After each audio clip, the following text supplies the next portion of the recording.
Hi, my name is Mwende Ngao, and I am a creative entrepreneur in the media and entertainment space in Kenya. I am also the founder of Zeda, a women-centric media company. This is Zeda Talks. Zeda Talks is women in conversation with one another from different walks of life, talking about the things that matter to them. I am joined by three amazing women, and I will let them introduce themselves, starting with Dr. Karen Muthembwa. Hi guys, my name is Dr. K, or you can call me Dr. Karen Muthembwa. I am an obstetrics and gynecology resident at the University of Nairobi.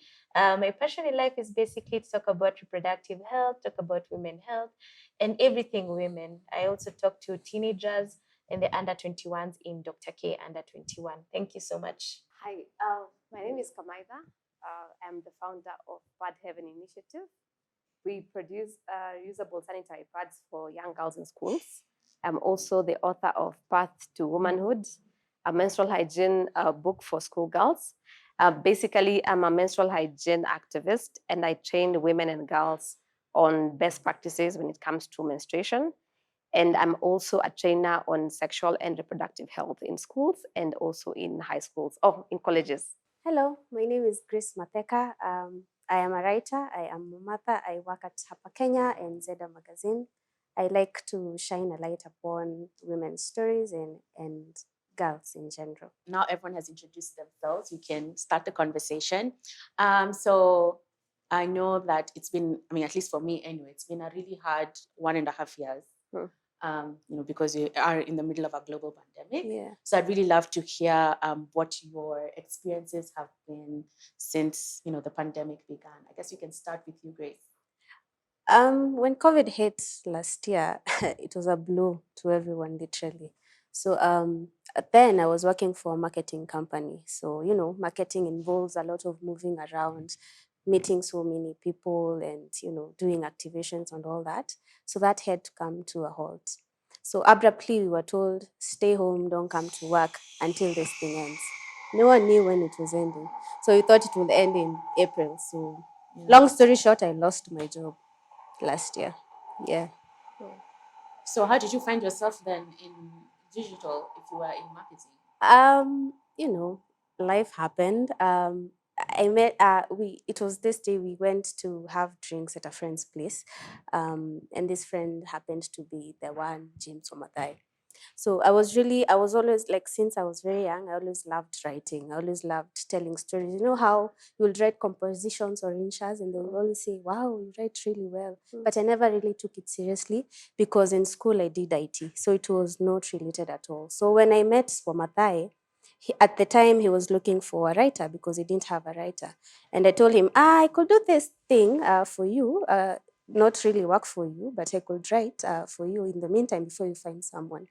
And I wrote 2 or 3 articles and he liked them and told me, why don't you do this? I told him, wait, I can actually earn money from writing. That's when I got into this space and so far I love it. Okay. What about you, Kamaitha? What has been your experience since COVID began? Nothing has changed much because I used to work from the house before. And my production house is actually in my house. So I used to have my employees come and produce the pads from my house. And so when the pandemic happened, I had to reduce the number of workers. But I continued with production because I thought it would last like a month or two. So I continued with production, and then schools closed down. Our main target is schools, girls in schools. So we work with different NGOs, and they purchase the pads and the books from us and distribute to schools.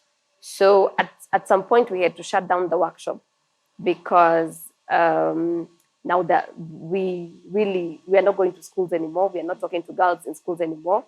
A lot of communities had closed down social halls where they would actually bring girls to talk to about things like life skills, menstruation, teenage pregnancies. So we had to like shut down for at least like 7 months before schools resumed. One thing I did, I started gardening, planting. Like everyone else was baking banana breads. I started doing flowers, and then I started fostering cats from KSPCA. And at some point, I had like 4 cats in my house, and I could feel like my house was smelling funny. So I Googled. I had so much time on my hands, so I started making scented candles for my house. I started making sprays for my house to just make my house smell vibrant. And every time I had 1 or 2 guests come, they would love the smell in my house. And then I discovered I can actually start making candles for my house. So I started making the candles, and it's like a side hustle I got during the lockdown, which I'm still doing apart from my main job. Yeah. Yeah. So I really like your candles. Oh, thank you. And the spray. What about you, Karen? Well, for mine COVID situation really changed a lot of my perspectives and the kind of work that I do, being a doctor, in my medical occupation. There's just so many things that changed, how I go to work. The number of patients also reduced. I deal with maternity patients, and these patients wouldn't come to the hospital because they're scared of COVID situation. So in my mind, I would ask myself, where are these patients? They've gone home. Where are they delivering? And then there was a curfew, and then having the curfew, there's this situation where patients are not able to come to the hospital. So one of my actual colleagues started it wasn't it was hers, yeah, but she started this thing about taxis going to pick patients and all that. So all that really changed for me. And of course, being a doctor in first line, it was also a very scary situation. And knowing that very many women were out there and they didn't know what was going on, what they should do, contraceptives and all that, I started being more active on my YouTube channel and try to give information to women because definitely they needed this information when they're at home, and to tell them that it's still okay to come back to the hospital, but we'll use the usual measures against COVID. Other than that, even like my health, I will talk about now in my personal life. Yeah, I realized that most people will talk about adding weight and all this. So I decided to change my ways. Instead of adding weight during COVID time, I decided to change my health. Because at that time I needed to go to the hospital for myself, because I had another condition which I'll talk about it later, that needed me to change some of the things that I do, my diet, my exercise. So I think it was a good time for me because I changed. I started exercising, I started doing having better nutrition, and lost quite a bit of weight, almost 10 kgs now. Wow. Wow, Yeah. congratulations. So Wow. yeah, so there are things that 10 changed is that a are lot. positive and others were negative. Yeah. Yeah. Well, okay. Everyone sounds like you guys were having a very interesting time. Me too. So where to start? So I'd already started Zeda, and I wanted to do events. So that was the main thing that I was trying to work on. So I felt like 2020 is my year, the year started. So I'm going to be doing events because I've been doing content, and now I felt like I'm ready to take a leap and try something different. I'd been in conversation with a bunch of sponsors, so everything felt very positive. And so just before actually the president closed down the country in 2020, the first lockdown, I was planning an event. So I was planning an event for April. I had a sponsor and I was trying not to figure out the marketing. And then now the president is like, okay, closed, restaurants are closed, things are... And Yes. I remember just feeling like, are you kidding me right now? Like I had worked on this thing for months, I think almost 8 months, just trying to get things off the ground.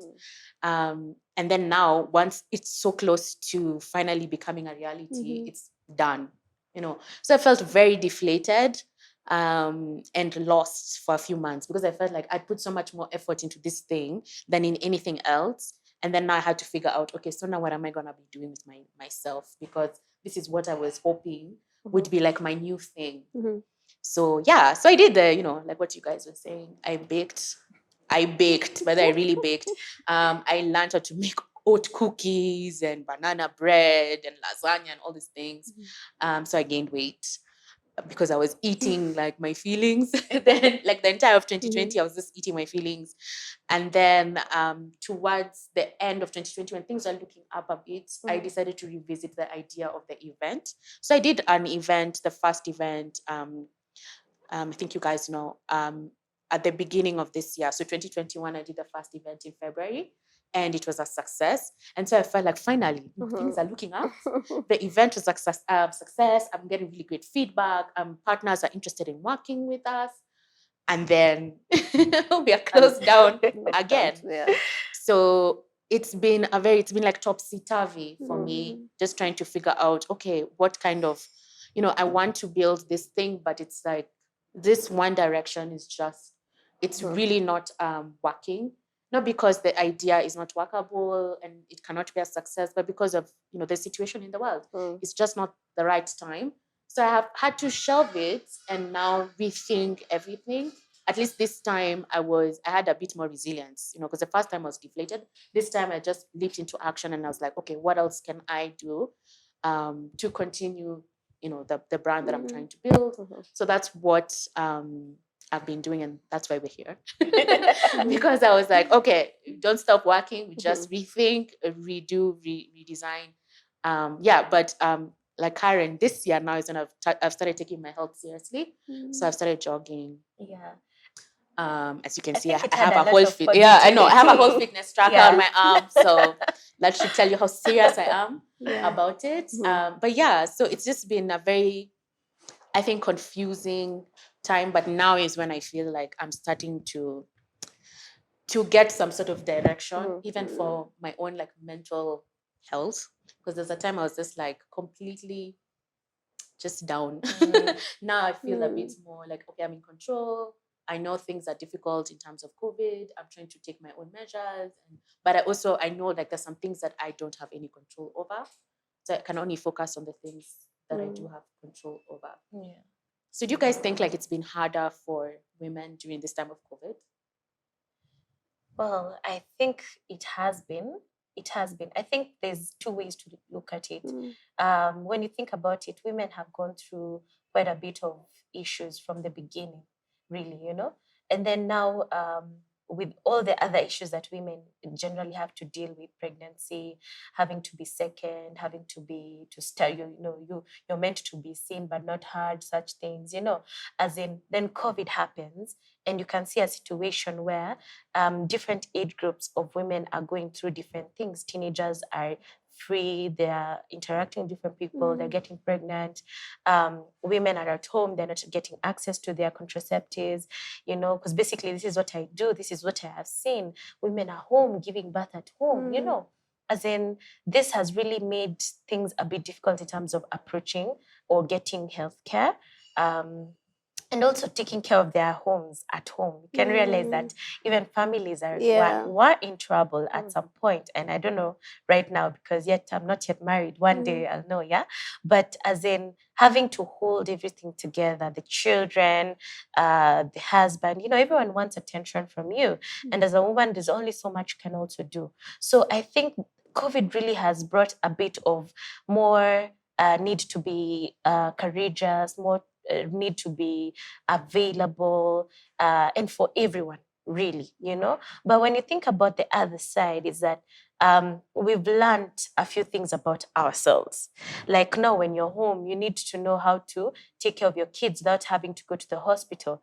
You're able to do create things like candles, and you realize there's some things you can change in your house, So there's that other positive aspect that has been brought about. You can make your own hair. Like I've learned how to do. Imagine, I used to go to the salon all the time. Honestly, I went natural, and I managed to be able to take care of my own hair in the house because I don't have to go to the salon because of this COVID situation. So I think that has really brought a lot of different dynamics.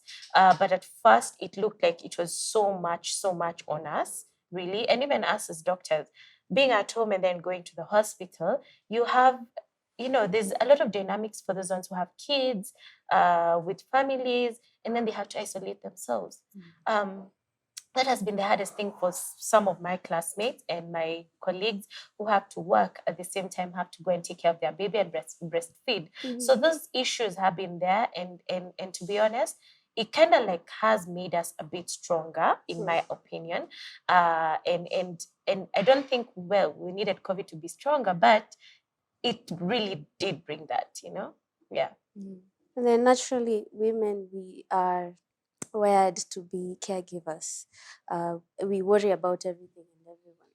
So when COVID hit, I'm looking at the women who own very small businesses that are very directly affected by this thing. I'm looking at mama mbogas who had children, but they couldn't take these kids to get immunized. We've done a story about how people in the medical field were saying, the amount of kids being brought right now to get vaccines is like way less than pre-COVID. Men are not going to take their kids to get vaccinated for measles, you know that. So women, in a lot of ways, with the number of things we have to handle every day, it has really, really, really affected us. And these women, akina mama mboga, women who do deliveries, women who pika chai kwa mjengo, women who, look at those, because those ones are the majority. I feel like in a very, very big way, we have been affected. And when we get affected, we take that energy to our families. Kids were home, they're not in school. So now you don't even have to only think about your profession, your business. Now you have to think about your kids. You have to think about how your teenage girl is home and they're not even reading. They don't even know when they'll go back to school. So we are not even looking so much at the economical effect, about the money, the psychological effect as well.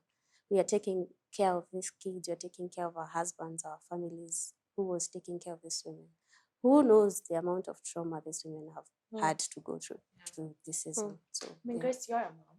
Yeah. What has been your experience as a mom? I can say I'm very lucky. I wasn't very hard hit because I was working from home. But before that, with my other job, sometimes I could go work, even, go away for like a week or something, and you're leaving your child with someone, and you have to like hold hopes that my child is fine. And then now when COVID came, how kids are so spontaneous. Something just happens, and then as a single mom, I don't want to sound so cliche, but you get so exhausted sometimes. You wish someone was there, or you wish you had some sort of help. And then now you're stuck at home. You have to do all these things because you can't get out. You can't go see friends. You can't go for a walk. You have to be there. It's a lot, even mentally exhausting. So, yeah. No. What about you? Women, we are strong creatures. I mean, Actually, we deal with a lot. strong. I know. I feel like it's by force. Yeah, But but by like choice. you have forced on you, because for me, what I've seen when it comes to the job losses, a lot of women, when you look at, let's pick an industry, the bar, restaurant, hospitality industry, it is like 80% women. Yeah. So when we locked down, all these women lost jobs, right? And you have to go home and you have to do the unpaid labor. Your kids have to do Zoom classes. Of course, your house help cannot help them through the assignments and Zoom classes. A lot of women were taking on other jobs. You're facing joblessness. You're also facing the unpaid labor at home. The burden was too much for women. So I feel the lockdown was hard. We were all hit hard, yes. But then for the women, I feel it was really the unfair part of the pandemic, because I work a lot with young girls in primary schools and high schools. And now they're at home. They're facing abuse, they're facing exploitation, they're facing child labor. And there was an increase of teenage pregnancies during the lockdown, because now you've gone back maybe to shags, and you will live with your cousins and your uncles, and you will be sexually abused. And at that time, you're in lockdown. You cannot get help. I'm not sure. I think Doc will tell us if a teenager can access the help they need in case of a pregnancy, and if they have that kind of information. But there was an increase in teenage pregnancies during the lockdown. Yeah. So I also feel girls and women were really, really hit hard. There was also a rise in domestic violence, because now you're locked down with your husband in the house, who we usually see from 9 p.m. or even 3 a.m. in the morning. But this is the time now you're at home with him, like Ana kwa ana. They, yani you're there with him and everything he's noticing is wrong in the house. Kikombe iko hapa, mbona haijatolewa, mbona vyombo hazijaoshwa. He's noticing things in the house. Yeah. And there was the domestic abuse that I saw last year. It was just puzzling, like what is happening. Yeah. So It's I feel amazing. women went through so much during the pandemic. Yeah. Which, okay, we're still going through the pandemic. But I think 2020 was just bad for women. Yeah. I know. That's The- it. Yeah. The Sorry. issue with the teenagers, and that's what now, this is the information we need to give people. And that's how I ended up having to start the under 21 group, yeah? With the rising cases of those teenage pregnancies, you would ask yourself, what's going on? Why are the kids making this? Are they the ones making the decisions, or are they being defiled? We do not know. All we know is that there is not enough information about sex. There's not enough information about contraceptives. There's not enough information about how you relate with other people of different gender or sex, and how to protect yourself from certain situations. Things like drugs and alcohol. Because we saw even on TV there were these kids who had gone to a party. Almost 40 of them, and leave alone. There was another one where it was an adult who had kept them in the house, and that's like outrageous, but these teenagers, they definitely needed more information about the services that we offer as medics in the hospitals. There's actually services that are specifically for teenagers in different hospitals. They're called youth clinics.